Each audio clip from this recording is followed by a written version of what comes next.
Absent, as you may already know, he is busy looking for vacation properties in St. Lucia. Yeah, that's now. it. That's it. Yeah, exactly. Maybe there will be a deal in the future. But we got a lot of stuff to talk about today, a couple big topics. We'll start with Jeremy rolling through some confessions of a passive investor. We've got Nate over here to talk about accounting and what the tax law changes mean to everybody in this room. And then we've got a topic that got brought up last month on the Passive Investor Network group to kind of introduce that to everybody here, start the discussions on that, so we can get everybody's input involved in that and figure out how we want to kind of roll that out to the broader audience and get more input from you guys on these sessions going forward. So for those who forget, my name is Jeff Younglove, new to the team, helping out with presentations and whatnot. Y'all may be familiar with Jeremy, as I'm sure you all are. So Possibly. I will kick it off to him. Are you ready? Yeah, let's do it. All right. I'm going to stand here most of the presentation, probably just to. How do you turn that off? How do I turn that off? There you go. Yep. Bottom's off. So that the folks online, I didn't have the PIN number, so I don't want to make sure their now sound is great. That's good. Sound good in here? Probably so. How about on the mic there? That good to go. All right. So what we're trying to accomplish tonight is a presentation I probably haven't given since about a year and a half. So let's see if that is going to work. Go. There we go. So confessions of a passive investor. So I'm going to take my DGRE hat off real quick and then talk to you as a passive investor, which is kind of cool. Some folks I may have never heard this story, so hopefully it'll be entertaining. I try to make it entertaining, but kind of go over what I was first thinking when I invested with this gentleman here on the front row to be named later, this gentleman in the second row to be named later, and that's the two I can see so far. That we're in Park Row Investment November 2014. That was my first passive investment with Darwin German. So it's kind of good to talk about him when he's not here, right? So we'll go over the team, kind of run through an investor must-do list. As investor development, people ask, how do I get involved with you guys? And what do I do? How do I get started? So I'm going to go over, the things that you want to kind of work on getting paperwork back and forth to me, get in contact with me. Let's have a conversation, find out what your real estate background is, what your goals are, what your needs are, and we can see if we can help you with multifamily. Then I will give you my story on Park Row, and there'll be some scary stories on the property, so I won't spoil any of it, but it's pretty entertaining as a first investment in a value play when you bought it at $38 a door and you thought it was overpriced. As a passive investor, because we didn't know. Darwin was laughing the whole time because he knew that it's easily would have appraised for $50 a door, but as a new investor, that was kind of scary for our first investment. And John will second that. So then another fun thing, a lot of people have asked, how does this work? How do I get cash flow? How do I get cash out refis? What is all this? What does all these numbers mean? How is it such a good investment, or why is it a good alternative to the equity market? And so I'm going to walk through a portfolio with $100,000 in 3 different projects over a 5-year period, and I'll go real slow to keep everybody on the point. But I think you'll see at the end of the 5 years it made sense to just let the money keep turning over and compound interest. So, and then we'll finish up key takeaways and then plug in the tax part. So Darwin likes to explain that how we're set up is most companies that, if you're still in the corporate world working in America, it's an inverted, we're an inverted triangle, more of a top-down approach as opposed to a bottom-up. I used to work for a little pizza company called Pizza Hut over in Plano, and there were 40 analysts, financial analysts, 3 finance directors, 1 CFO, and 1 CEO. That's a pretty steep ladder. So not all 30 of us are ever going to get to those other 5 spots, right? I mean, we're all fighting for them, but so we do the opposite, because if it wasn't for the first group, investors, me and you all, because I've invested passively in 6 projects, so without capital, there's no need for Ken Barjam and management company, no need for Edwin and legacy contractors, because they wouldn't have any work.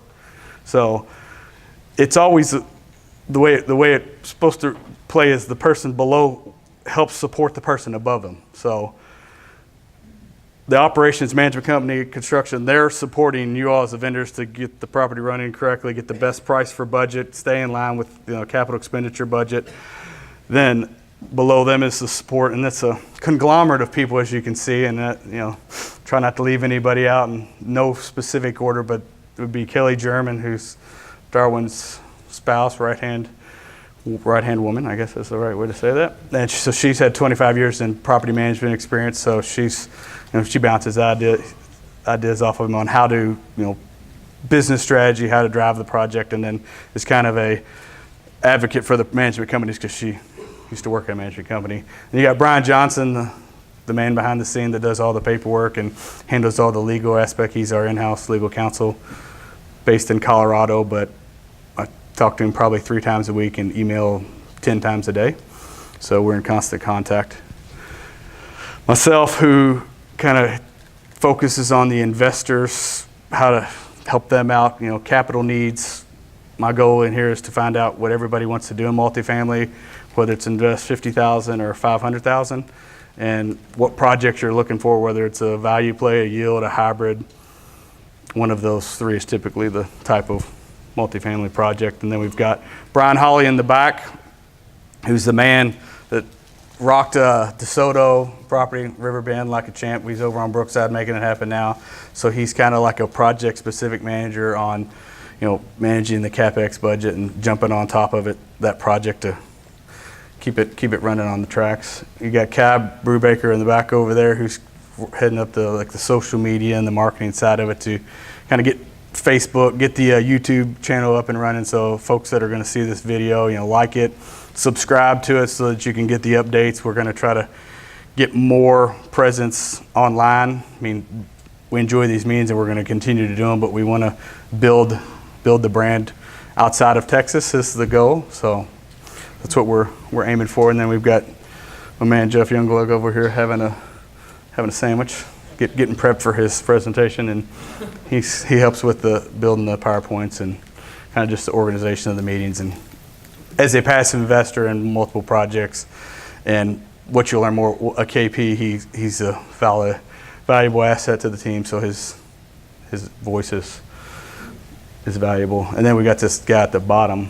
So I think he just is he usually, when he makes this, once through this top down, he usually says he's like the male figurehead. So everybody else is running, he's kind of the captain, but without all those other people, there would be no need for a captain to run the ship if that support group isn't rowing, the operations group isn't rowing, and I guess the investors aren't feeding us. I don't know where that analogy's going, but Let's go to the mailbox. yeah, that's the hardest work for the investor. John will attest that you just show up to the mailbox and get the checks and then deposit them. Maybe read some operating packages, but when you're in, 10 plus deals, if you're reading operating packages all the time, that's a full-time job, right? So over to the investor must-do list. Can't see the presentation, it's on the title screen. Hold on. Just a second.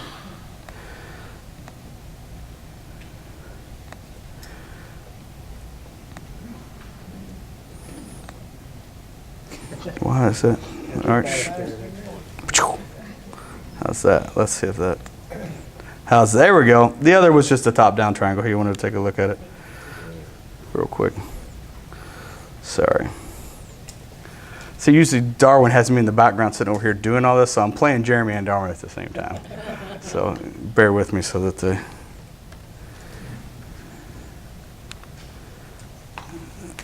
Now click.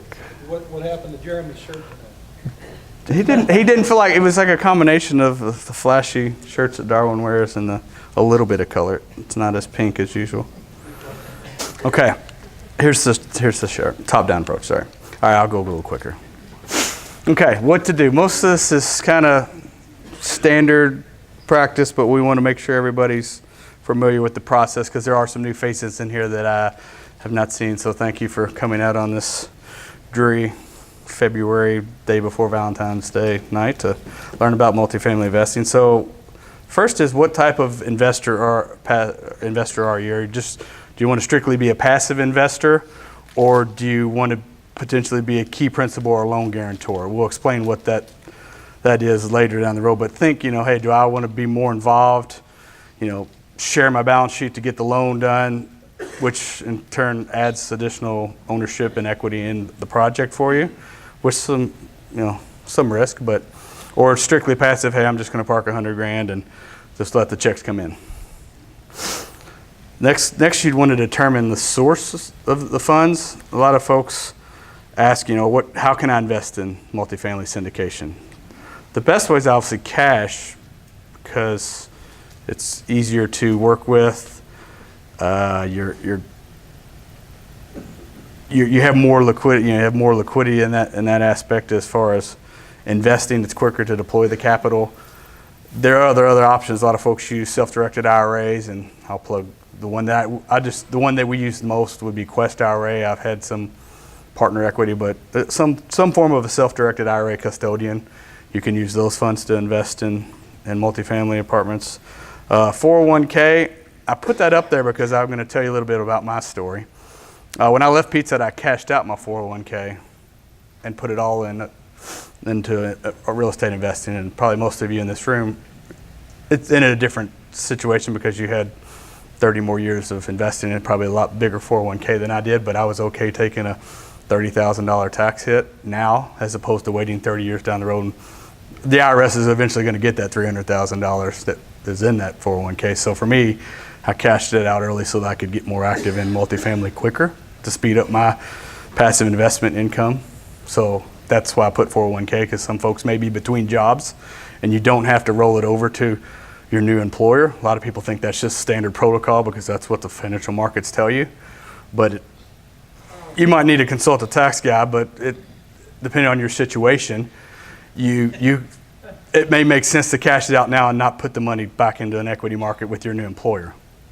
A lot of people think you can't even do that. I can't touch it till 59.5. 10% penalty. I'm going to show you some numbers that's going to make, in my case, that $10,000 automatic return. I didn't even think about a 10% penalty. This guy over here is another testimony. He'll share with you. He did the same thing. So cashed out my IRA, all of them, 401k, 10 years on the job and everything. So you move into cash, and then you're more liquid. You have more access to deploy the capital, and then the tax man's probably never going to see it because you're going to have enough depreciation and write-off and all the other fun stuff that you'll be fine. But again, consult a tax guy. I just do it that way. The last one is the 1031 exchange. Not a lot of folks are in this camp, but there are a few. Darwin's helped out a couple individual folks that say you have a business, hypothetically, you have a dental practice and you own the building and you've owned it for 30 years and it's free and clear, and you've owned it 30 years and it's free and clear. Let me reset. And you bought it 30 years ago. So there's probably a gain, sizable gain, like, I don't know, $800,000 gain. So some people don't want to just hand the IRS $200,000 if they don't have to in a capital gains transaction when you sell that asset, because you don't want to be a dentist anymore, you want to be a passive investor. So you can 1031 that business into real estate. Probably not in 2018 though, right? I don't know. If it's real estate related, the 1031s are still good, but I'm not going to go down that rabbit hole. Consult your tax guy, but that has been that transaction has taken place. Darwin has helped people with that. The other one I put up here is solo 401k.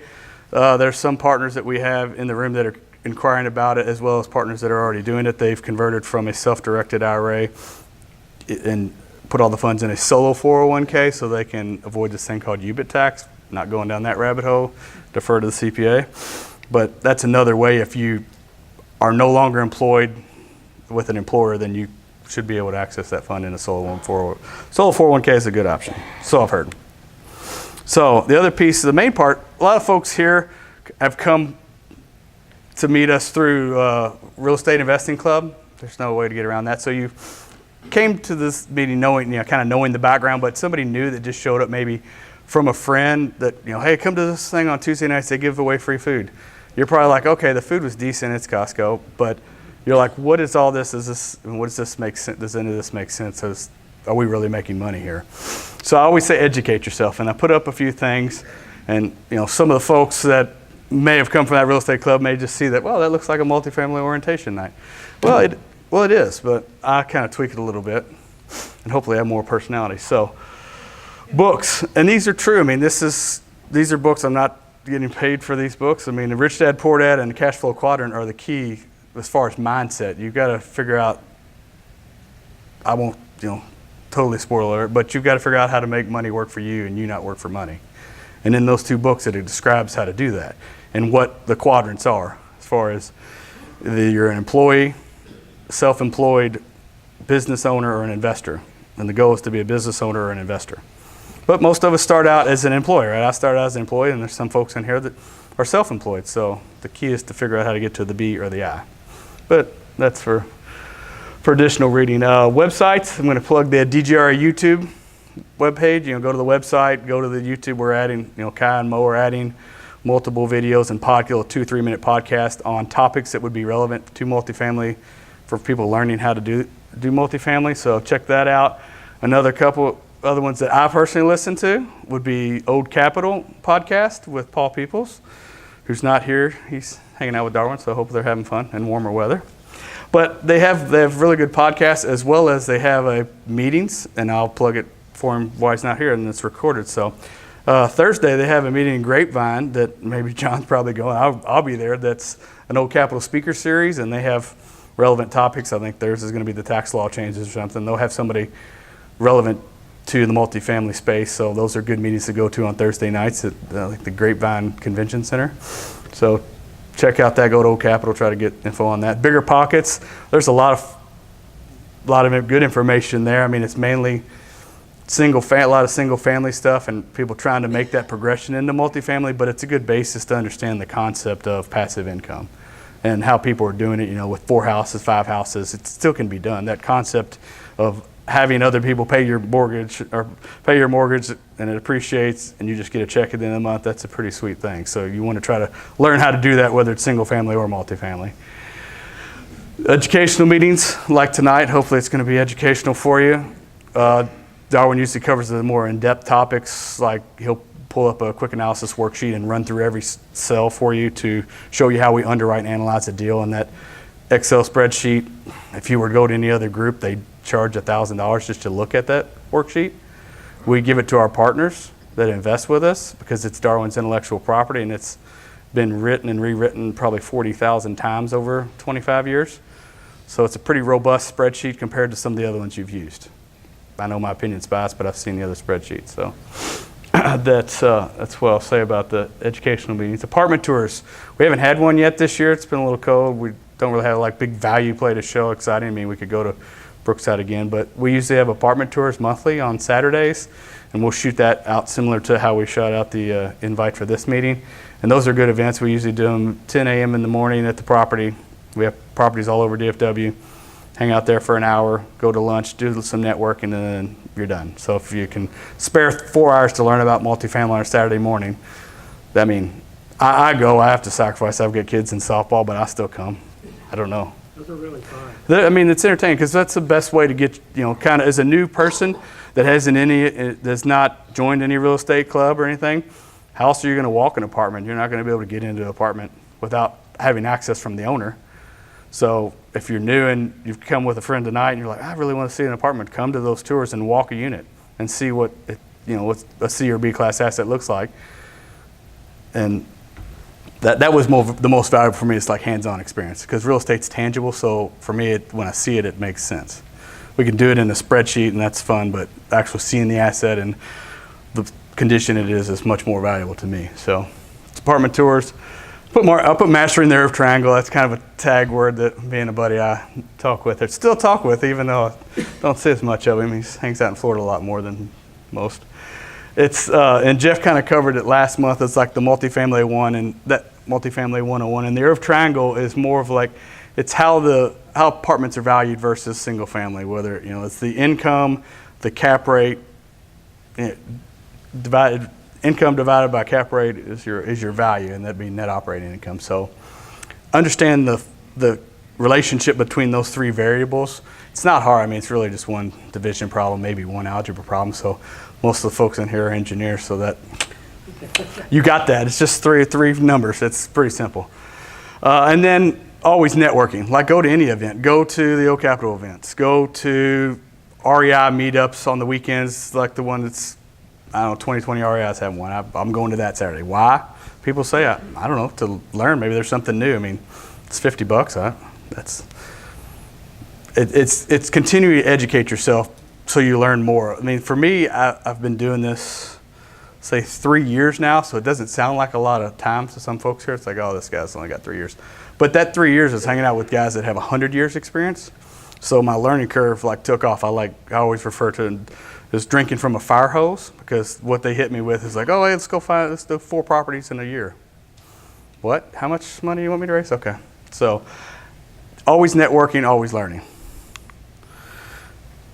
And then be proactive, because the key to this is you guys reaching out to me we'll share when we have a project.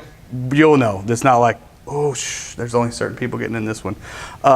It goes out. I'm not going to email blast the PPM, because I want to know every individual partner that's in the project. So reach out to me.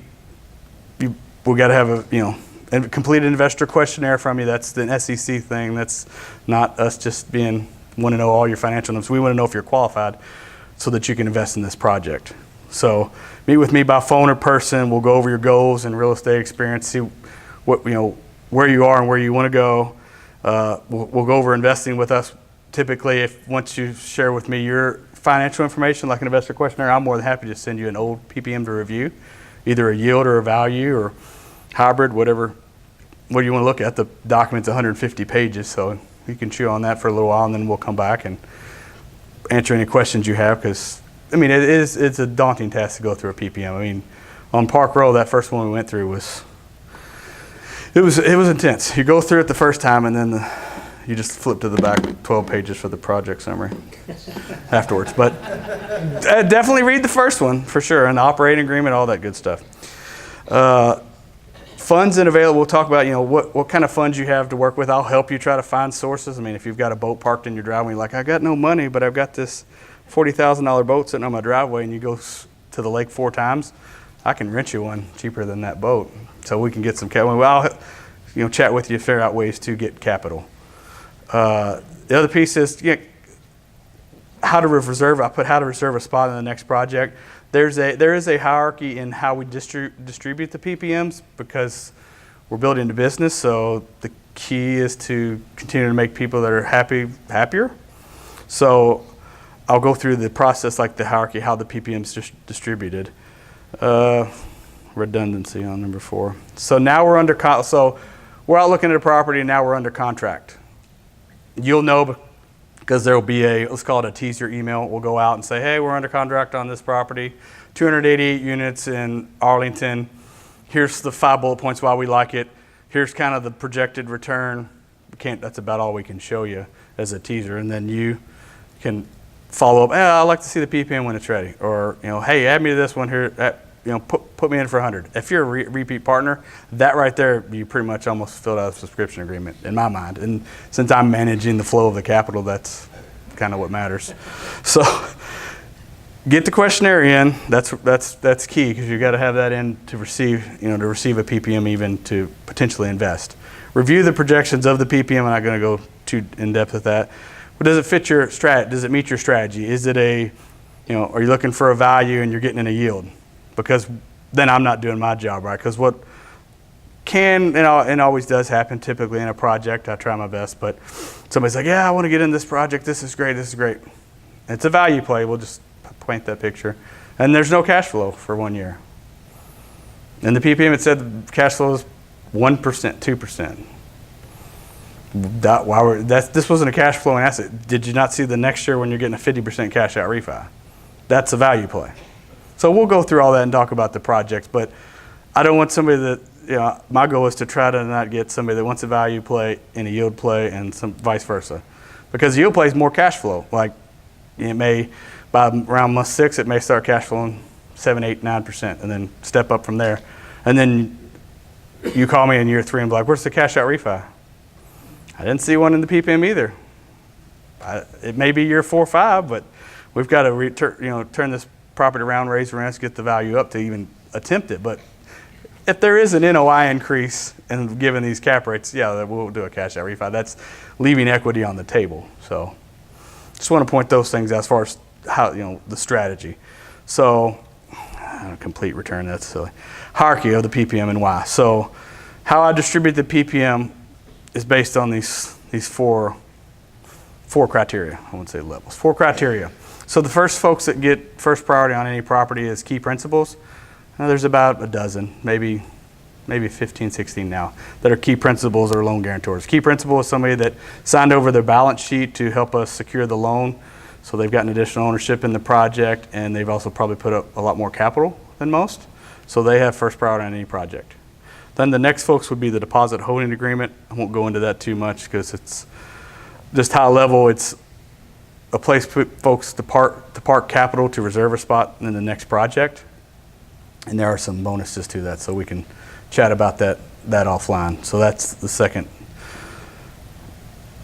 level. Then you've got the third would be current partners. So folks that have already invested with us once, they obviously reaching out to ask for a PPM probably want to invest again. So they're easier, they'll make a decision quicker. They're gonna, their answer is like when they say, yeah, I'm gonna put money in a project, that verbal is more assured than a new investor that says, I'll be saving a spot for 100 and then has never even looked at the PPM. So definitely current partners have higher priority than a new investor, but that's not to totally, on level 4, totally bum out anybody, because there's a magical way it happens that almost every project, there's 20% of the partnership is new investors.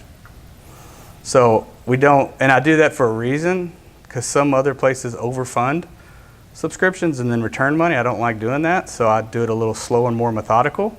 So it may take a little bit longer for the new investor to get the PPM, but when you get it, this is your opportunity. It's not like, hey, I'm throwing it to you, hurry up and give me your money. We're going to be overfunded.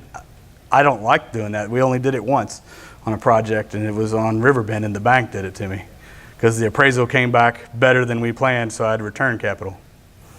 Other than that, it doesn't happen when I'm running the subscription. So that should be for new investors. That should be your takeaway, that there's ways to get into a project. Don't be like, oh, I've got to get through 3 levels. Well, if you were a new investor and you had $50,000, you put in the deposit holding agreement, I think you just leapfrog a current partner, but that's just one idea I thought about. So key principal, I kind of went over that. Typically what they are. Key principal is the word they use for when it's a non-recourse loan, and most of the projects we do are Fannie Mae non-recourse debt, so a key principal is the term. But if it would be a recourse note, like a value play, let's use Riverbend for an example, down in DeSoto, it was a value play, so that note was a short-term recourse note, and Darwin and a couple other folks decided to put their neck out there and sign on a loan. I think it was a good decision.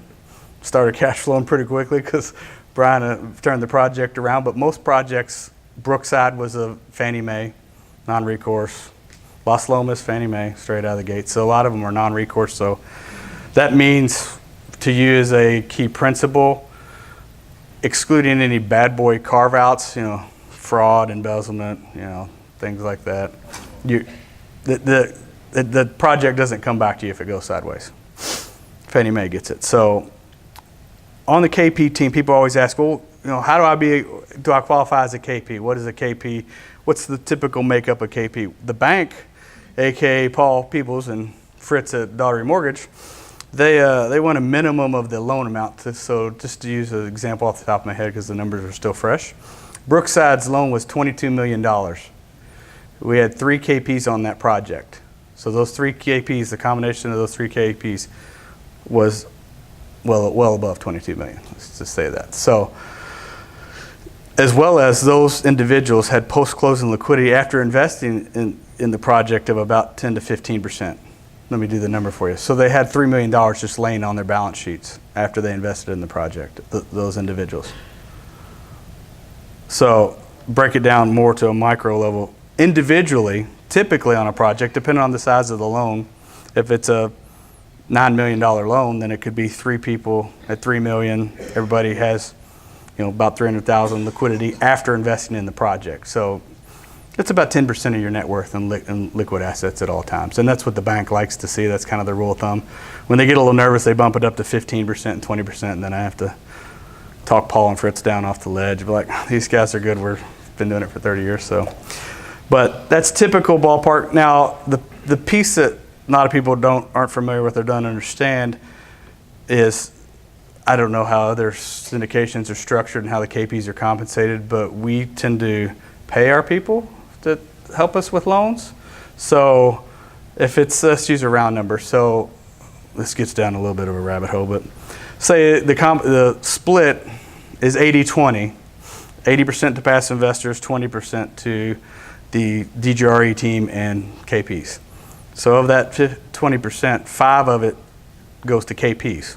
So if there's 4, rough example, if there's 4 KPs and they all bring the similar net worth and liquidity numbers, then you can guess, about 1.2% additional equity on top of your probably $200,000 you've invested in the project. What does that 1.2% equate to? Well, on an $8 million project, it's 90 grand just to sign your name on a note. That's non-recourse, 5 years interest only. Free money, that's what I like to call that.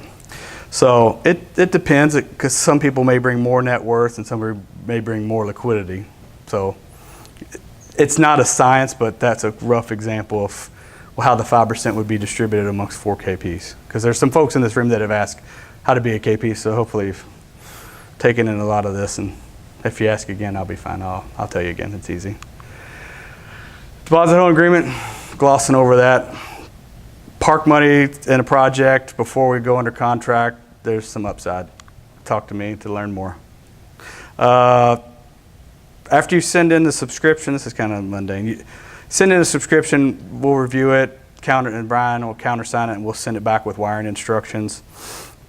This is the one I usually get. What's investment? Like minimum investment, folks, some new folks in here. How do I get into multifamily? What does it take? Well, typically it's about $50,000 on a minimum investment.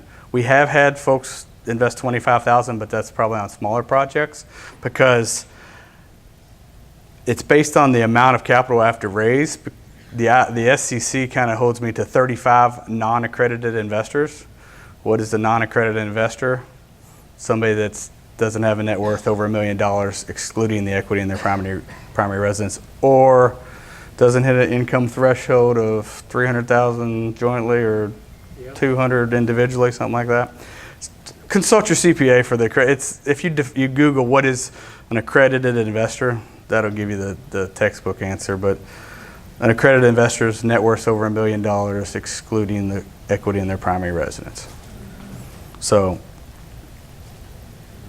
the SEC only allows me 35 non-accredited in any project. So if I'm raising $8 million and I only get 50,000 from 30 people, I'm at 1.5, and I don't know where $7 million is coming from. All accredited investors from there on. So I balance it, so it's really not much of your concern. But the key is 50,000 minimum, and then it would be either check wire or self-directed IRA would be the options.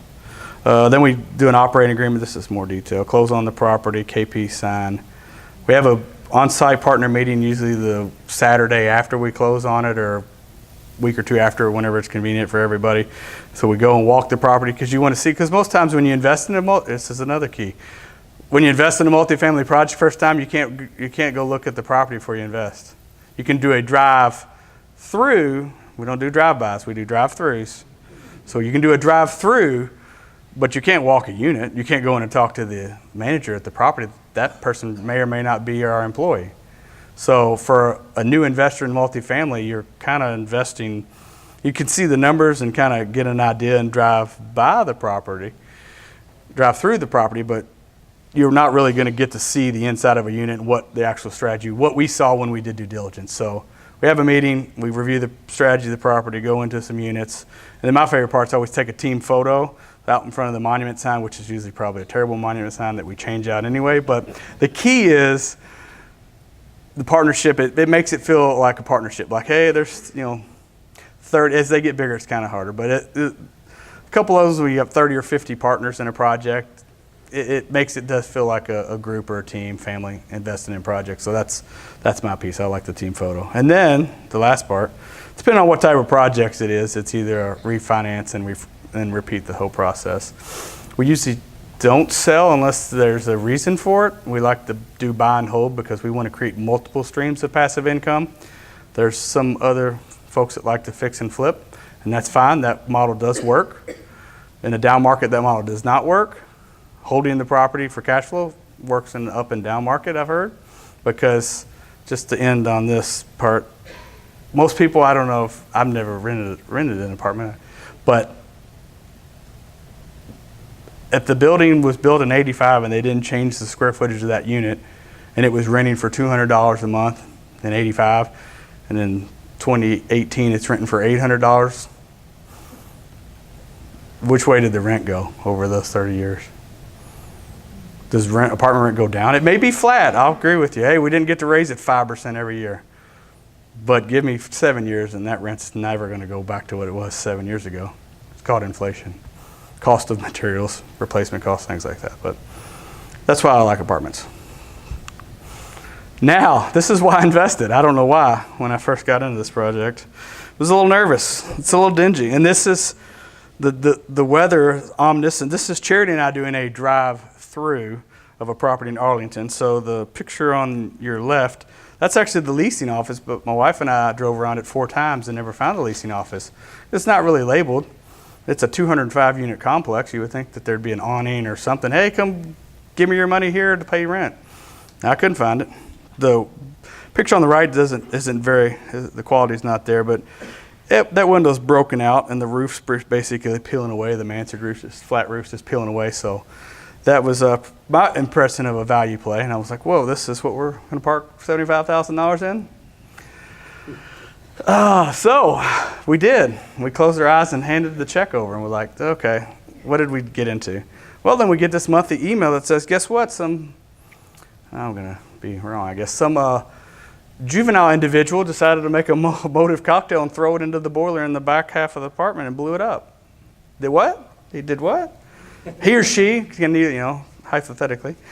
So those 2 top pictures, we had to, we have insurance for these things, but that happens, dealing with people. So that picture is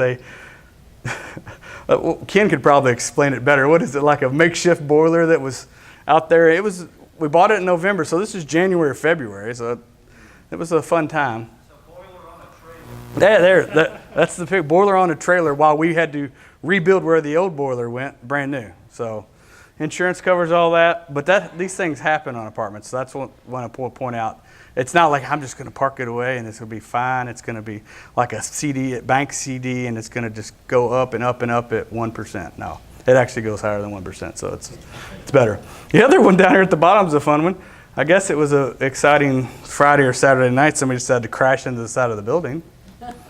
So that happens on the patio. I mean, fortunately, nobody was injured, but that happens. And John and I are sitting there. We go to because back then it was a smaller group, so we had an ops committee. So John and I are sitting to the property walking, and like, man, it's like bombs went off in this place, man. It's like, and where's our money? It's just, we got to get out of this thing. Yeah. We just looked at Darwin. He had a plan. Ken and Darwin, the 70 years walking in front of us. Go for it. You'll fix it. So, fixed. Here you go. There is a pretty red awning at the leasing office. So now you can see where to turn in your monthly rent. This little baby here, while I pointed out, it's just a retaining wall. Well, it was like $70,000 of rock. Because the previous one, I was a new investor, so I didn't take a lot of pictures. But it was actually a concrete slab that was cracked and folding over on the sidewalk, and in any minute it would collapse onto the sidewalk. So that might be a liability for people walking on that sidewalk. So we just had to tear that out and then replace it with pavers for $70,000. The other thing we did is replace roofs on 20 buildings. That old brown roof is gone. Still going to be a flat roof, guys. That's okay. Solar screens to hide those cat blinds that everybody loves, because they're going to be there. So we went in and rehabbed that. That was in process. That is all gone now. But we went in and rehabbed it and kind of up. There was a kitchen up there that wasn't even being used, and a bathroom that was the maintenance men's bathroom. So ladies, you can guess what that bathroom looked like prior to the renovation. Not usable for the ladies. And that was the only bathroom that they had at the office. So the ladies that worked there had to go outside the building, up the steps into this bathroom where the maintenance guys used. So we added a bathroom downstairs. That's a whole nother story with the city of Arlington. So we'll save that for another day. But rehab this unit, rehab this upstairs. It's kind of like a clubhouse area. It's not a revenue. Everybody, what kind of revenue are we getting out of this? What kind of revenue? None. It's called a place for Mission Arlington to go. Is that good? Is that okay? Is that a good place for kids to hang out after school? Not everything has to generate $1. That has intangible, right? Priceless. So it did cost money, yeah. It was in the budget. It's called contingency. But you do some of these things to make the community and the apartment better. So I wish I had before pictures because it was awful. And we could like slide through when we were in the meetings. You couldn't even they had just a mouse trail to get around in that room. Oh, there's that beautiful monument sign. So that was the original. There's those cinder blocks. We probably should have just, in retrospect, probably should have taken those and stacked those at the retaining wall instead of getting new ones. Because those were falling apart. That basically was coming down. So we updated it with this new signage, had to move it closer to the light sign for the city of Arlington, all that fun. So it's more modern, more update. You can actually kind of stands out a little bit. Here's the before and after of the pool area. So that's the roofs that are peeling, cracked windows, no solar screens. And this, you can't tell in this picture, but this is an old school pool with the pebbles that get really hot. Texas is warm in the summer, I think. I've only been here 7 years, but it gets hot. So that's not fun for feet. This is cool decking, so that is fun. And then, as you can see, new roofs, solar screens, lot cleaner look versus this. Value play, ugly, nice cash out refi. So we've shown pictures, so updates since ownership. So we added a gazebo out there since ownership. The other piece can attest to this a little bit better than I can. It was around June, per the Facebook post, that there was a unit that caught fire and burned out 3 other ones. Smoke inhalation, American Red Cross. And it doesn't happen, 8 p.m. 1 p.m.? 2 p.m.? 2 a.m.? 2 a.m., that's better. Yeah, it doesn't happen at opportune times because you don't fall asleep at 2 p.m. Maybe you do, but this situation happened at 2 a.m., so it burned up 4 units. And now as an investor, you're like, oh my gosh, my cash flow's stopping. I got to get out of this project. This is the end of the day. It's 4 units on 205, and you have insurance that covers the lost revenue. So to an investor, no dip in cash flow. Everybody was safe. That's the key. No lives were gone. The individual that had smoke with the American Red Cross, the other folks got, you can read, the other people got displaced in the other units that we had vacant. So it's all good. Results, we like numbers now. Now we've shown pictures and told stories. That's all fun, but I gave you $75,000. What happened? Well, $0 for 13 months, but then I got 50% of it back at 13th month. And then the other bonus payout is basically they keep a little bit in escrow, and then once it officially closes and washes out, you get a little, there's a little 4% of my original investment. So I got back almost 55% of my money in 14 months. I'm okay with no cash flow year one because I took that money, and I'll show you in this sample portfolio later, that I just redeployed it into another project so that it can earn more money, and I don't have to work for it. So currently what the project's doing, now again, some folks are looking at it like, oh my gosh, I wouldn't invest in that. I'd rather put it in my FDIC bank. Okay. I didn't buy this project for cash flow. I brought it to turn capital. I invested in this project to turn capital. So it is 6% of the remaining $28,742.12 I have in there. I'm okay with 6% on that money. I couldn't park that money at the bank and get that return in an asset that's going like this in Arlington. So we've had a few amenities since then. We upgraded the playground. Obviously, that was the dog park was non-existent. With a asphalt parking, that's a ongoing adventure, resurfacing parking lot. But you do that, typically around peak leasing season, so it all looks new around April, May, and lease it up. And you're going to have to do it again next year, so build it in the budget. So, key takeaways. I don't know if I've harped on it enough. Be proactive. Like, get involved. Say, how do I get involved? Shoot me an email.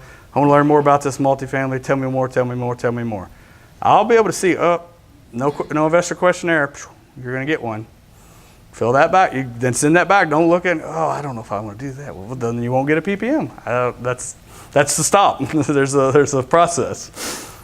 Stay plugged in, get involved, network with others. There's folks in this room here. Let's do the Darwin always does this. How many partners in this room are invested in Darwin German asset? In one. All right, let's do this for fun. So new people, okay, keep your hands up. This will be fun. How many invested in 2 projects? New people still seeing this? 3 projects. 4 projects. New people still seeing this? I would go talk to those people maybe after the meeting and get their contact information. They know how to do it. So that's the key to why it works. They wouldn't keep their hand up. Why would they invest in 4 projects? Why am I invested in 8? 6, 8, I don't know. I lose track. Charity keeps all that. Then the key is invest wisely, because it is your money and it is your decision. I know it's kind of cheesy, but you have to, I can show you all we can show you all the numbers. We can walk the property 20 times. We can do all the things, but you have to take action. You have to say, hey, I'm stopping what I usually have been doing the last, whatever time frame that is, 10, 20 years in the workforce, to convert my mind to think about passive income. So you have to do that. Connect with us. I'll go high level. I've kind of been going over that because I got to save some time for my man over there. YouTube channel, subscribe to that. Facebook, check that out. Website. I don't know about that LinkedIn account. That was from June 2016. Sample portfolio. I'm gonna take. I'll take a break. I want to get some tax stuff. I've probably bored you guys enough. So I want to give you some fun tax stuff, and then I'll come back and review a sample portfolio. Does that work? All right. So my name's Nate Roberts. I work at Lifetime Tax. I'm the tax director there, and we do probably about half our clients are real estate clients. So they're real estate they're the leads, the syndicators, the KPs, passives, kind of running the gamut, multifamily, single family. All right, so this is for educational purposes. You can thank our lawyers for me having to disclaim everything that I'm about to say. So Albert Einstein's the one who came up with E equals MC squared, something I still don't understand, but he said tax is probably the hardest thing in the world to understand. And if you look at tax brackets, this is 2018. The government tried to make things a little bit easier. We still have 7 tax brackets. They're a little bit lower. So this year, your tax on your income is probably going to go down a little bit.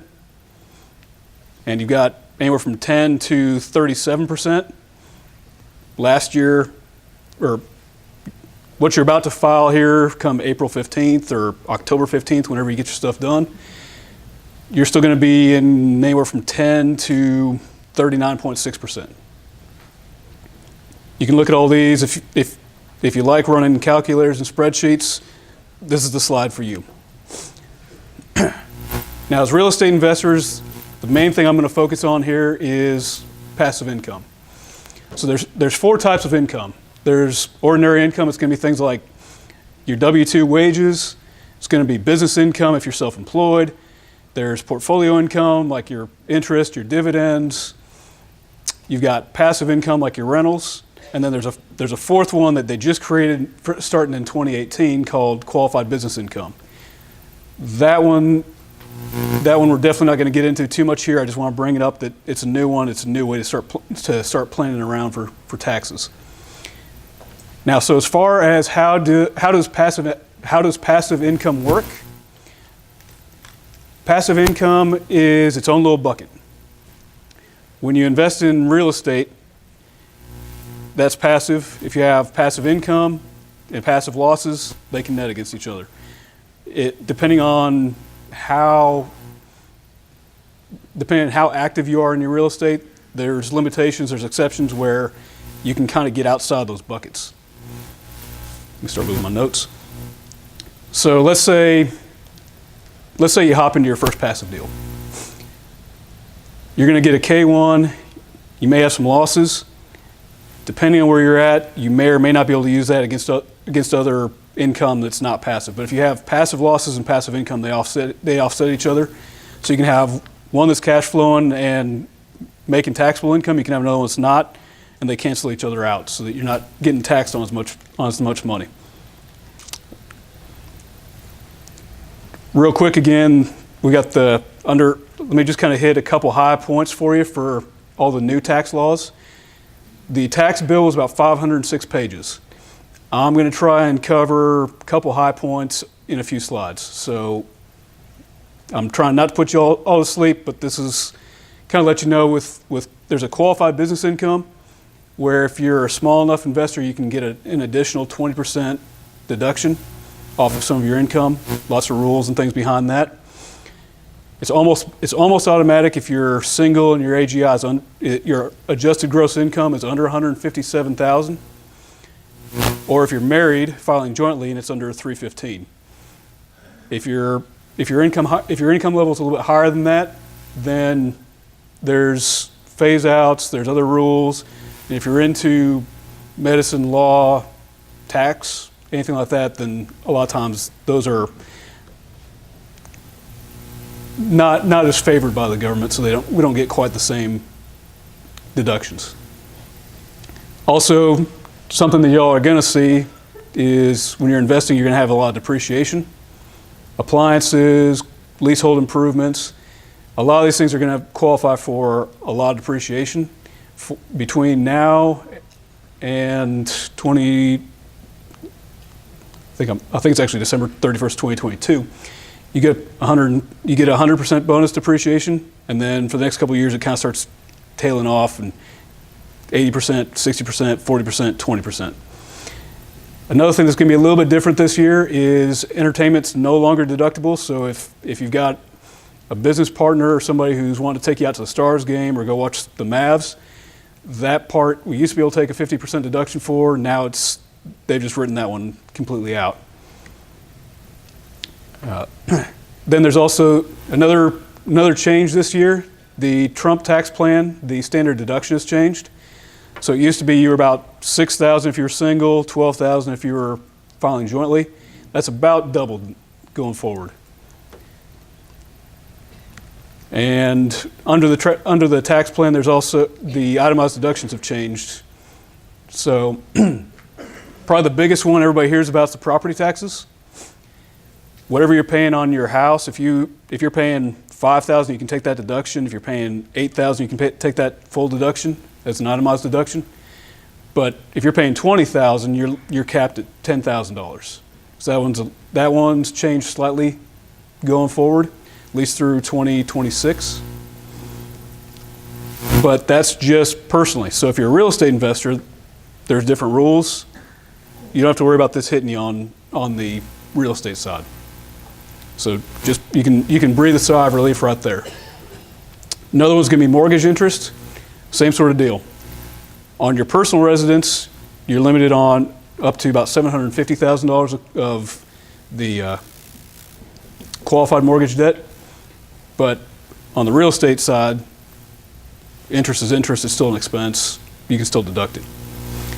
Also, your miscellaneous itemized deductions, so your investment fees, your employee expenses,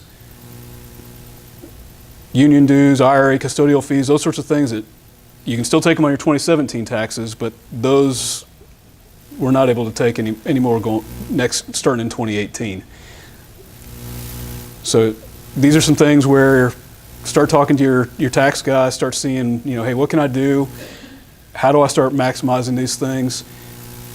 And we'll kind of hit a little bit in some strategies towards the end of this. Also, charitable gifts. Used to be you could take up to about 50% of your adjusted gross income. Now you can take deductions for up to about 60%. So let's hit rental real estate, because I know this is what y'all really want to know about. When you're involved in an activity and you're actively involved, you can take deductions up to about $25,000. Again, government gives, government takes away.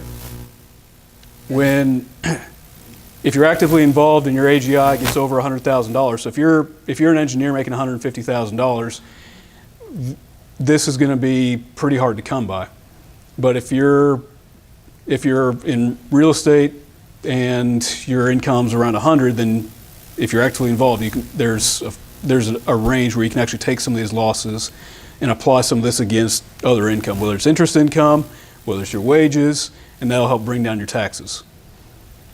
Now, what exactly is active participation? You're also gonna have to be, you can't just be sitting there collecting a check. If you got a property management company, you're probably gonna have a harder time qualifying for this.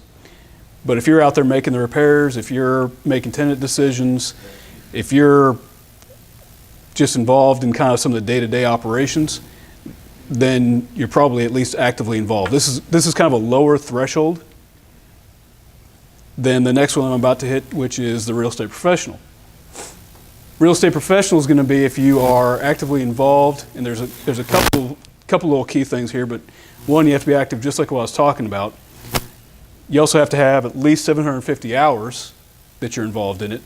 And if you're working a 40-hour week job and you're working 50 hours or 50 weeks a year, but you've got to have, that'd be 2,000 hours in a year, means you've got to be putting in another 2,001 or more to be able to take the real estate professional deduction. That's 4,000 hours in a year, which is about 80 plus hours a week. So you're also probably in here kind of half asleep and trying not to fall asleep as I'm talking to you. But if let's say you're married and the husband's working and the wife is a real estate, it only takes one person though. So one person can be working, the other person can be taking care of the real estate, and you can qualify and you can start taking the deductions. What's the advantage of the real estate professional? It's that you can take all of your real estate losses all at once. So instead of having them locked up and waiting until you have passive income to offset, you can take it against your wages, you can take it against your interest, you can take it against your dividends, and so you're getting an immediate tax benefit. So you can be getting so you'll get something that looks kind of like this, the K1, and you could see net rental losses of $5,000, but you got a check for 20. So that's usually where I see all the smiles and the thumbs up, and people are pretty happy because they got all that cash, they're rolling it forward, and they've got other losses from other projects that are offsetting the income that they're getting from some of the new ones. So common sense tax planning. There's a lot of ideas out there, but the main concept is don't spend $1 to save a quarter. So everybody still with me? Nods? Okay, good. So a couple ways we can reduce some taxes. One, it's going to be how long you're holding your investments. If you buy in and the thing sells in less than a year, you're going to be in short-term capital gains. But if you buy into something and you hold it for a year and a day, you get long-term capital gains. So short-term, it's that long nasty list that I showed you at the very beginning, anywhere from 10 to 37%. Long-term capital gains are a lower rate, so you can be anywhere from 0%, 15%, 20%, and then there's some other little nuances. But pretty much it's always good. Those are all lower than your ordinary rates. There's also a new thing for anybody who is like the investment manager, some of the KPs. If you have a carried interest, in the past you just had to hold the asset for a year and you qualified for the long-term capital gains on your carried interest. The government bumped that up to 3 years now. So if you're thinking about selling it at 2 years and it's 2018, you might want to talk to your tax guy before you decide that I'm going to sell it, because you'll be picking that up at ordinary rates instead of long-term. Whereas if you just hold it for an extra 6 months, 12 months, that'll drop big time. Okay, but did I hear you right, the KP portion of your compensation falls under that 3-year thing? It's going to depend on how your deal's structured. Oh, sorry. So the question was, can the KP fall under the carried interest? Each partnership agreements can be different, how you're being compensated, for what you're being compensated. And so there's a lot of rules behind the carried interest, but it's just something to keep in mind. If you're interested, then there's a lot more rules, and just long story short, you're gonna have to hold it for 3 years if you want to qualify for the long-term cap gains rates. A couple other things. We were talking about some fix and flips. If you're fixing and flipping things, then you're getting more into a business. And, well, is it not plugged in? Good to go? Should I just hold it? Okay. That's why you sit on the front row.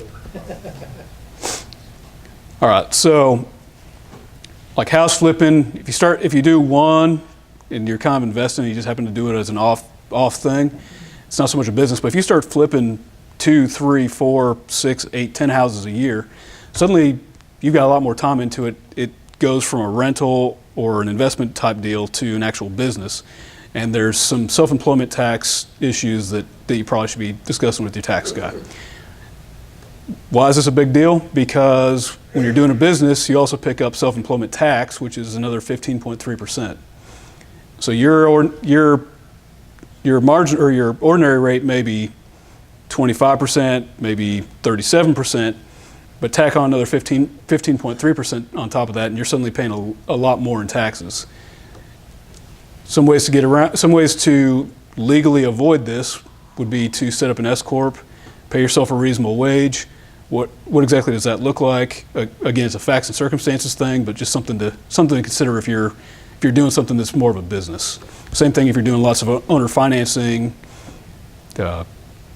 Yeah, those are two of the ways that a lot of these things hit.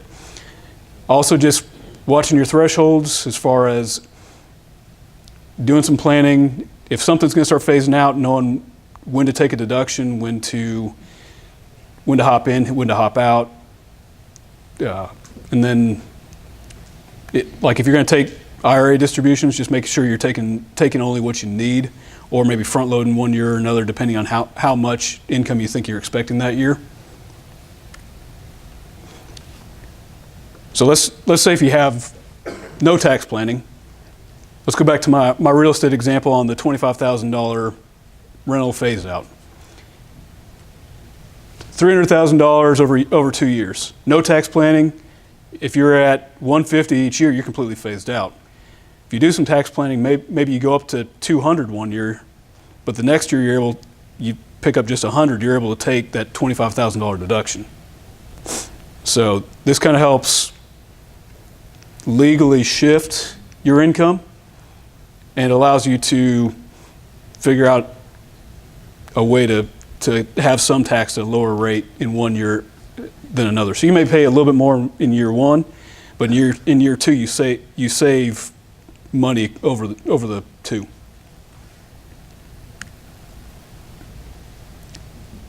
So a couple things for taxable income reduction. Make sure you're maximizing your real estate and your business expenses. Use the real estate losses to offset earned income. And again, there's the thresholds, real estate professional. Again, all these things, you've got to talk to somebody who understands your situation. Get rid of some non-performing assets, fund an IRA, defer some gains, accelerate some losses. There's lots of ways to go through and recognize some things early or defer them down the road, depending on your accounting methods and what you choose to do. So there's also tax planning even in death. One is 1031 exchanges. I'll hit that here in just a second, but if you're buying into some real estate and you got some gains and you don't want to pay on gains in that year, you can do what's called a 1031 exchange. That allows you to roll your money into another property, and then after you've rolled the money, you just keep rolling it and rolling it and rolling it. And if you need, and then at your death, the people that inherit your estate get a step up in basis, and so they could sell out at fair market value with pretty much no gains. Now, so what is a 1031 exchange? Long story short, a 1031 exchange is when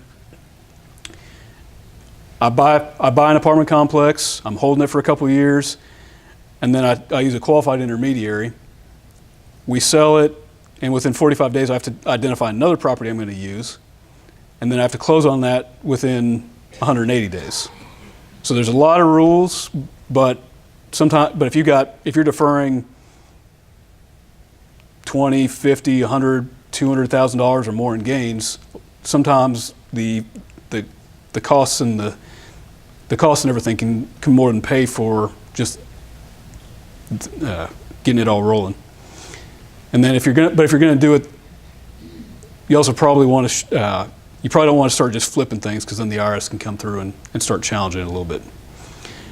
One of the newest things that's in 2018 now is this only works for real estate. So people who are used to flip their cars and or like airplanes like American Airlines, they don't qualify for this anymore. So what was known as personal property doesn't qualify for this anymore.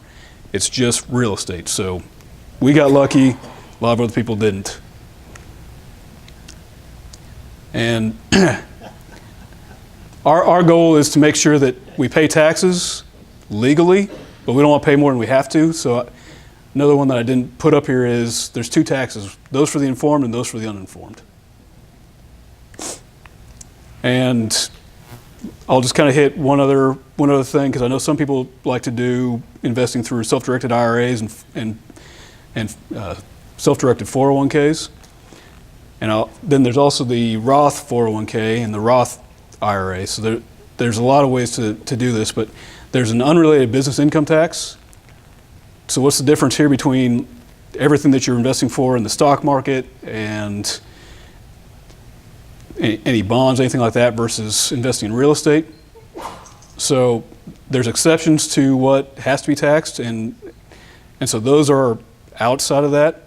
Your capital that's going into, but to kind of level the playing field, the IRS also taxes anything that's in there, but it's a business that's running through your IRA. So there's a unrelated business income tax. It applies. It doesn't apply to certain things. Real estate can be accepted unless you've got unrelated debt financed income. Long story short here, let's say you've got $1 million that goes into something, you paid $500,000 and you took out a loan for $500,000. You're not getting taxed on the $500,000 in cash that you put in, but you're picking up some income on the loan. So if your investment made $20,000, half of that's going to be tax exempt, half of it's going to be taxable. And those are going to be at essentially the trust rates, which can go all the way up to about 37% by the time you're getting to about $12,000 in income. So if you're investing through a self-directed IRA, then this is something you want to be aware of, because there are some filings you want to make sure of that you get out there, so the IRS doesn't come back and start knocking on your door looking for some extra money. And our job is to try and help you find the legal loopholes. Here's a whole lot of information. I'm going to try and skim through this real quick, but depending on if you've got some repairs versus maintenance, repairs are deductible. But let's just say if you're putting on a new roof, depending on if you're repairing the roof or if you're improving the roof, determines whether or not you can expense it or whether you have to capitalize it. There's some other things. There's another thing called a partial disposition, which can help you write off some of these things and accelerate the depreciation a whole lot faster. But those rules are kind of complex, and I don't want to lose you all for the rest of the night. So let's just say if you got a 15-year roof and you're replacing it with a 30-year roof, because of the fact that it's a better roof, it's a 30-year versus a 15, you got a capitalized deal. If you're just going in, maintaining some parts, if you got to do it every couple of years over the life of the thing, then it's probably repairs. But again, you just got to look at how much you're spending. There's some safe harbor rules, and if you make an election, you can follow that, and that way it's a way to make the bookkeeping easier for you, so you don't have to sit there and track every $5 item. It's just under this amount, I'm going to expense it. It's safe harbor. IRS won't touch it. And actually, this comes back to my example earlier with the 15-year roof. And so we're going to try and keep you as legal as we can.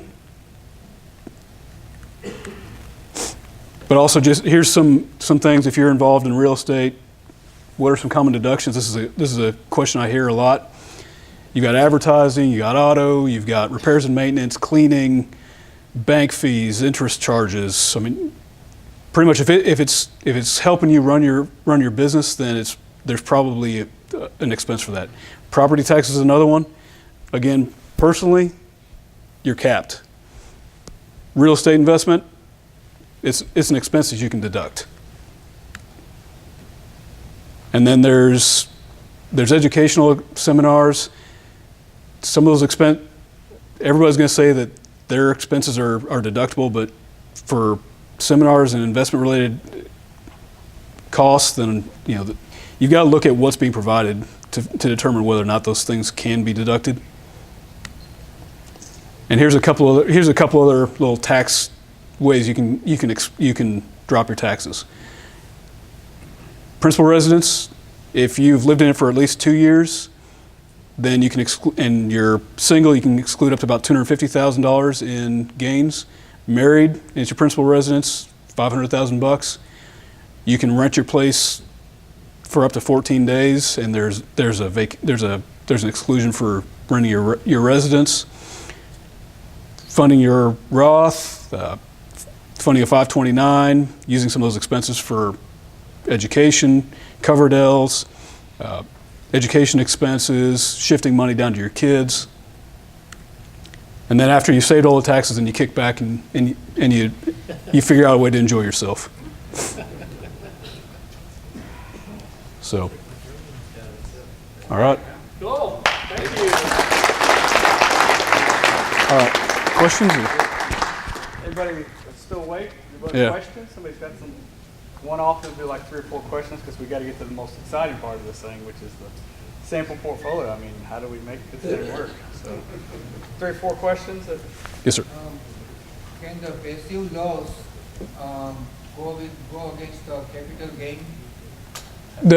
Can what loss go against the capital gain? Can a passive loss go against a capital gain? So a capital gain. Okay, so the question is, can a passive loss go against a capital gain? It's gonna, like every answer I'm going to give you, it depends. So if you have a capital loss, and let's just kind of go with the base case. Passive loss typically is going to have to go against passive income, unless you meet an exception like your AGI is under $150,000 and you're an active investor, or if you're a real estate investor. But rule of thumb, typically passive losses are only going to be applied against passive income. You don't lose the loss, but it just carries forward until you can use it. But again, you're gonna have to sit down with your tax guy and say, I've got a capital, or I've got a loss. Can I use it? And they can kind of help you work through that. Any other questions I can kind of not answer? Any other questions? I have one question. Yes, sir. Can you talk about solo 401k? How do you set that one up? Is it a rollover 401k from a current employer, or is it like? The solo 401ks are usually going to be. It depends on who you work with, but I know a lot of the ones I've seen are usually you have a business, you set up a 401k through your business, you get involved with a group that handles almost like a self-directed IRA, and then you roll your funds into there, and then you invest through there. But the 401k is exempt from the UBIT. The 401ks are exempt from the UBIT, and that's just some differences in the tax laws on IRAs versus 401ks. Can a passive investor run that as a business if they have multiple deals? Well, it's still, you're gonna have to have a business, and if you're passive investing, you're probably gonna have a hard time qualifying as running a business because you're hands off. Any other questions? I'm scanning the room. I've still got a few people awake here. Yes, sir. Managing your own single-family houses, would that qualify as a business where you could set up a solo 401k for that? I would actually have to think. Let me think here. If you're doing it as a business, rentals are usually not going to be a business. Now, if you're managing them, and you have a management company that's managing your rentals for you, like if you're charging yourself that self-employed, then you start getting into self-employed taxes and things. But you can maybe set it up that way, but then you're subjecting yourself to that 15.3% additional tax. There's always a hook. Yeah, well, there's always a hook, but if you think it through, and if you can, and just trying to figure out how to, what legal routes are there and what roadblocks and what are the positives and negatives. We're never gonna understand all this like you guys do. Sometimes every person's situation is different. So, I mean, we're always just trying to figure out how to apply the rules and help out with that. There was one more in the back than you, real quick. Sorry. Go ahead. What should you do when you receive a letter from the IRS? Call your tax, yeah. Pull out your lighter. Okay, so the question is, what do you do if you receive a letter from the IRS? You can bury your head in the sand and just ignore it, and then they start sending you a lot more letters. Or you can give them a call. You can go to the tax advocate's office. You can call up somebody to help you protest it. You can figure out why. I mean, we write letters to the IRS. We get them on the line. We get powers of attorney so we can help represent somebody. So, and that it really just comes down to sometimes they just want some additional information. Something may just look off, and so but it really just it just depends. Give it to your CPA. Yeah, give it to your CPA, and they'll kind of help walk you through it. Yes, sir. So the educational expenses that are deductible are travel expenses associated Our travel expenses. with that, or those deductible? Okay, so if you have travel expenses, and are you talking about to travel to the educational seminars? Yeah, so if you've got travel expenses, then it's really going to come down to what's it for. So if you're traveling for something that's going to help you with your properties, then there might be some arguments you can make. If you're traveling just for educational expenses, then and it's not really related to your rental properties per se, it's just educational, then the arguments can be a lot weaker. But you're traveling to an educational event for real estate? Yeah, the educational expenses typically are going to be you're going to have to really have a lot of backup to what it's doing and how it's helping you with the real estate. Okay. Well, I want to thank Darwin's group and Jeremy and Jeff for letting me speak, and I hope you all have a great night. Thanks for having me. Sit back up. This is where the numbers are. I mean, we've talked and rambled incoherently a little bit, so now we need to actually show you how this all works. Yeah. So, that looks better, I think. Which one do you like? This one or this one? The colors? Everybody like colors? Colors are good. Okay, so here's the sample portfolio I promised. Brian Johnson's making me read the bottom line. These are preliminary estimates. Actual performance may differ. Previous success is not an indication of future returns, but these may or may not be returns on my money. So people say, how do I get in multifamily? What do I do? How does it work? This is pretty cut and dry. What $300,000 will do over 5 years for you. So I'll kind of walk you through it, and we'll try to keep everybody awake. But this is fun. This is where you make money. I'll show you. So right here, you say, I like a yield. I don't know what the PPM says. It doesn't matter. But yield is, something that cash flow starts, 6 to 9 months. It's not a heavy rehab, so it's maybe more of a management play to improve the asset. Because to add value, you can either do it from a physical standpoint or a operational standpoint. And sometimes when you get both, that's called a value play. That's the home run. Maybe hybrids but so the yield, you put $100,000 in, but this is about 5%. At month 6, the cash flow will start. So if you want to do the math, that's what it'd be for year 1. So first year on that 100,000 is 2.5%. Right? I left it at 100 to make it easy. On the hybrids probably has a little more rehab and a little more stabilization that's required versus a yield. So it's going to start around the 9-month mark, and we'll say the first year is 5%. So that's what that would be. So you've deployed, and then we've deployed all these simultaneously in 3 projects. That's what I probably should start so that it stays in course. So, and then you got into a value play and you put $100,000 in that. You'll see that much cash flow for 12 months, so that's hopefully okay. So total, you've put in $300,000 in this multifamily investing thing, and you've seen cash flow of $3,700. You're like, man, I could have just left that in that CD at the bank. This 3.7% on 300 grand, that's nothing. But it gets interesting, I promise. So if you go over to year 2, that yield's now got a full year of cash flow and it's improving. So now it's about a 9% return. So 800 something bucks, 787 a month, whatever that calculates on 9%. And then the hybrid's probably about a 7%. But then this value play does something fun. And I put 40%, but I just showed you Park Row as example was a 55%. So kind of conservative. So now you've gotten back $56,000 by the end of year 2. Is that 40,000 a refi? 40,000, that would be the cash out refi. Yeah, that's not a cash on cash return. That's like, hey, we've added value, now we're going to pull the capital out. And still, from a bank's perspective, they're actually reducing their risk because they probably go into the loan at a 70, sometimes it's an 80% loan to value, and then they'll lever down to a 75% loan to value. So even though we do this big cash out, people are like, oh, you're going to over leverage the property. There's still 25% equity in the property. I want to make that note.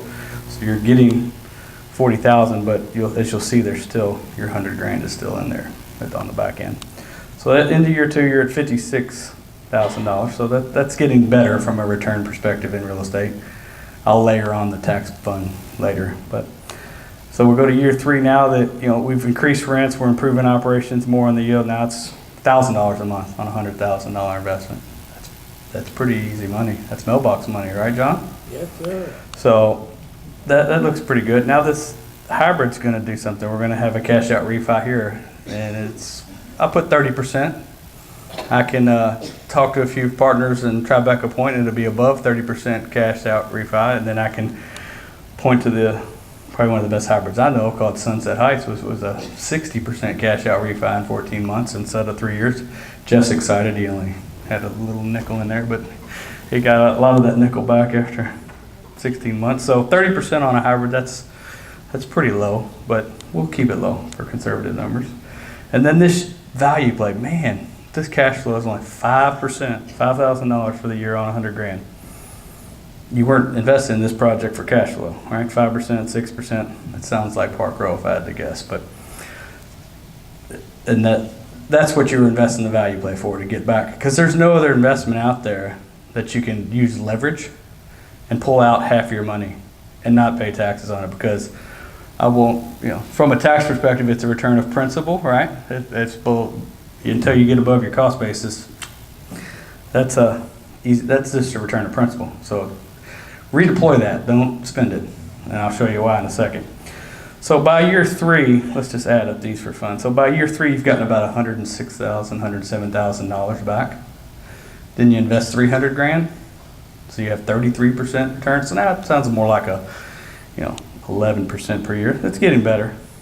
So these things just keep plugging along. Year 5, I put a sell. Now we don't usually sell. We like buy and hold. Maybe we do another cash out refi usually, but it could be a sell. So I put a sell to calculate a total return. We have to get to some IRR or some return average for folks. So year 5, we're going to sell all these projects. So you're going to get back $428,000 just that year alone. So the total cash returned over 5 years, for the yield, you put in 100,000, you got back 165,000, and it's a 65% return. The numbers are pretty easy here, guys.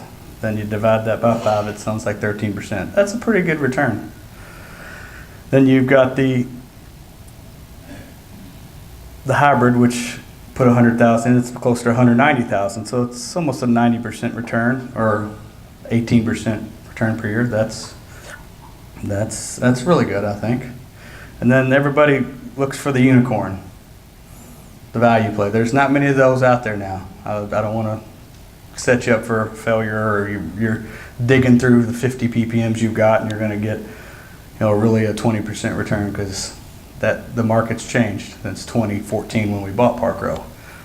So that's the unicorn. So, but I have it in there because I invested in all these projects, right? So you put in 100 grand, you get back 206,000 total over that 5-year period. So that's a 100% return on your money, or 21% per year. The average sounds like 17% per year, but here's the best part. See, this is what, you put 300 in at year 5, month 60, you now have $560,000. Pretty good.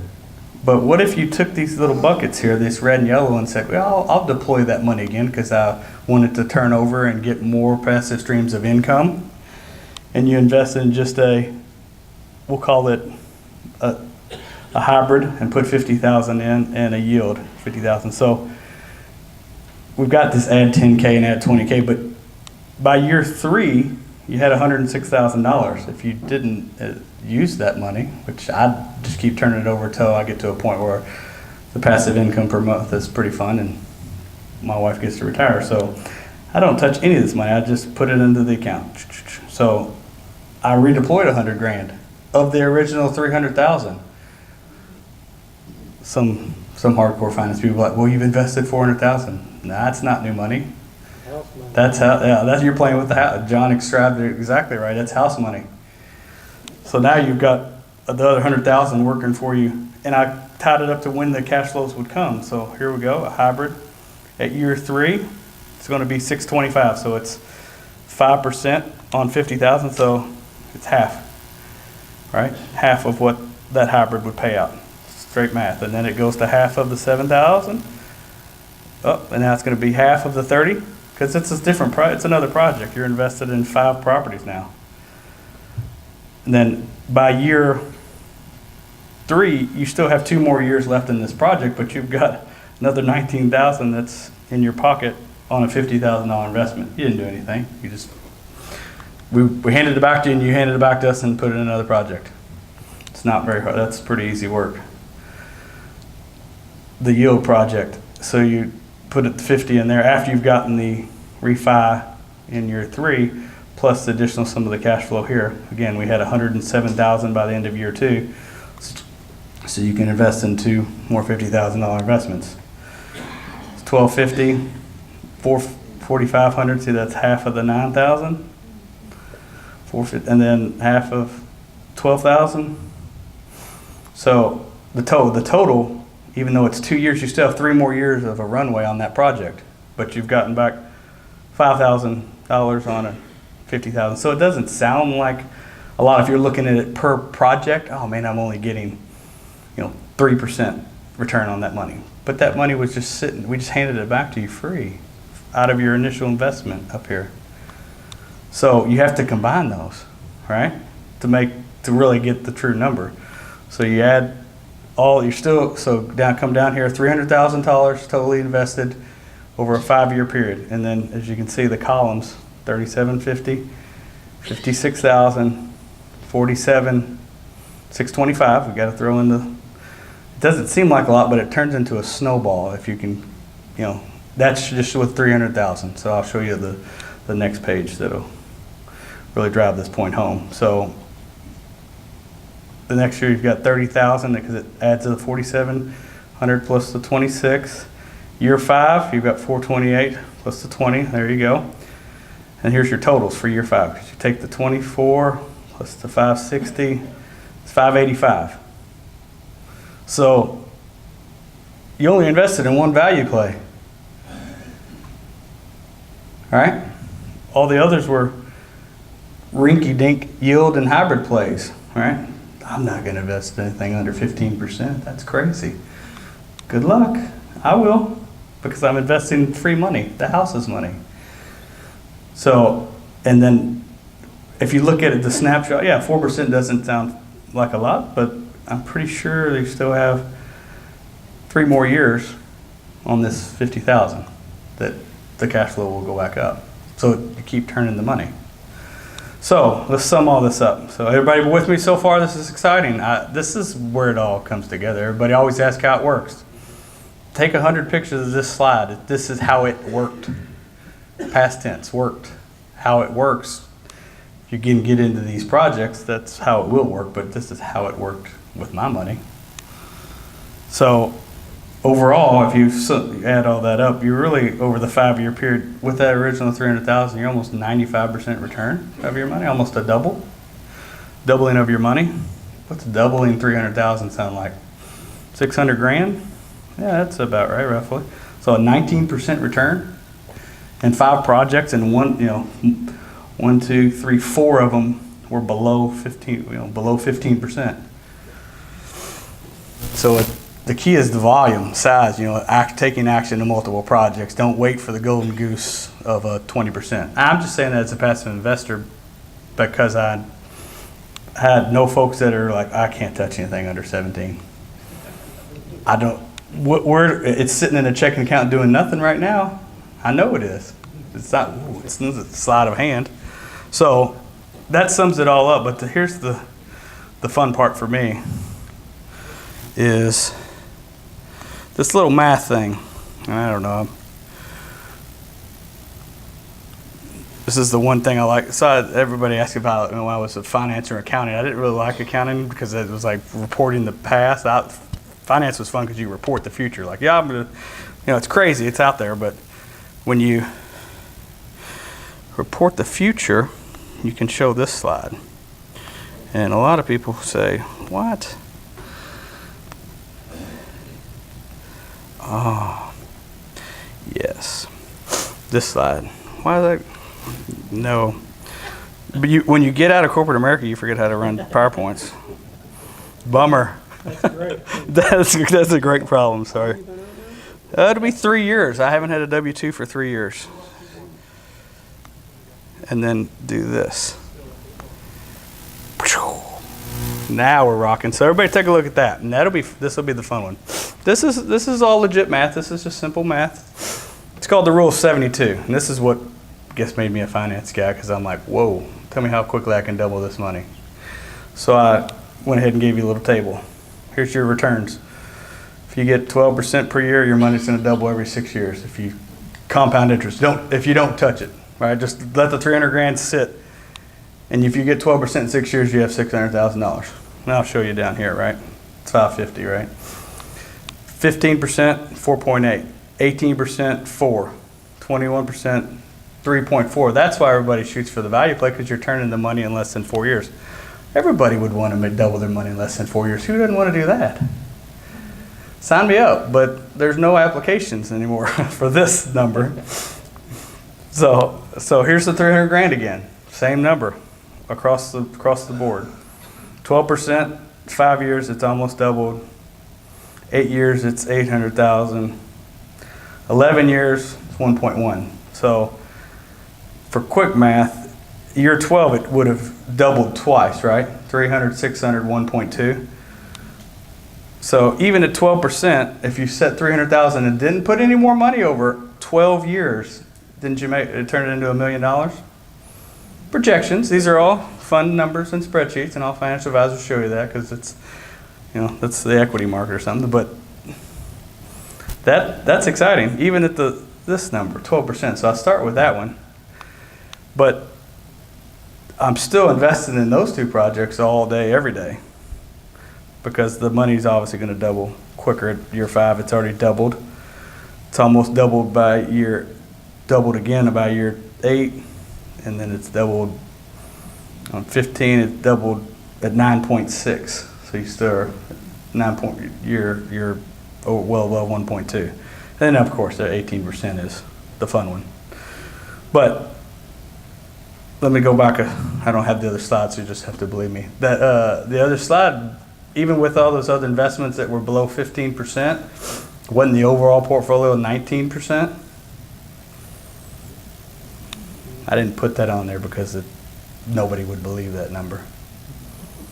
All right, 19%, it would about 3.8 or something like that. Less than 4 years again, right? The magical number. So this is what drives home the point for me in investing. Like, I don't know everything there is to know about it, but I do know this, and this is happening. And I try to find in many ways to deploy capital this way. And after I read Rich Dad Poor Dad, I invest in assets. I don't buy liabilities, and follow this plan. This is my plan. We'll go with that one. So I'll still be doing this. I'm on year 3. Right in here. But I'll be here till year 12. So that's kind of what I want to lay it out, because a lot of people want to see how all this works, and there it is. There's the numbers. So Yeah, any but Jeremy, how much tax are you paying?